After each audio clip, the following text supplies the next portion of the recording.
Laban tayo, ha? Laban tayo.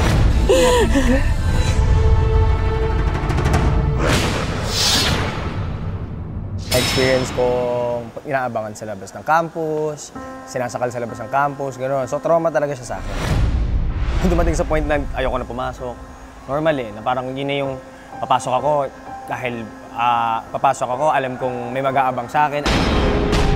Ako, siguro mga grade 3. Alam mo na, yung usual away ng bata na, hindi natin yan, bate, huwag natin kausapin, yung mga ganun, or bigla na lang may hila sa buhok ko. Hi, Jungle Girl.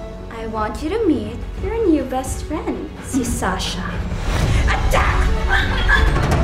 Ida-down ka talaga nila and bibigyan ka nila ng mga situation na susubukin ka talaga yung pagkatao mo eh. Hayop ka!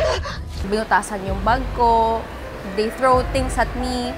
May one time umiinom akong tubig, sinubsob yung yung jug sa mukha ko. Feeling ko laging may mali eh. Yun yung side effect po ng pambubuli talaga. Feeling mo laging may mali sa'yo.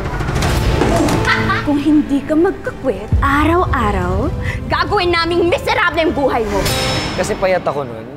So, lagi akong tinatawag na payatot. Pero parang feeling ko naman kasi bata ako, parang wala namang problema yun. Paano ko nilabanan? Sumbong sa nanay. Takot ako kasi pinalaki kaming hindi namimisikal eh. So never ako nakipagsuntukan nung high school. Casual ko siyang sinabi sa nanay ko kasi parang open naman kami sa family. And then, naging supportive yung parents ko. Na-overcome ko yun. Talagang sinabi ko sa sarili ko na someday, sasagayin ko tong mga to. Itong mga binibigay nyo sa akin, gagamitin ko to as motivation ko, inspiration ko para, alam mo yon, maghigante in a good way na darating ako sa time na makukuha ka rin yung respeto nyo. You can't be too nice. Kasi if you're too nice, kung kawawa ka na, hihingi pa din ng favor, hingi ng favor, parang hindi na naaawa sa'yo. Kung kailangan mong magsalita, lumaban at gawin mo kasi hindi naman yun yung goal mo sa mundo na to para kawawain.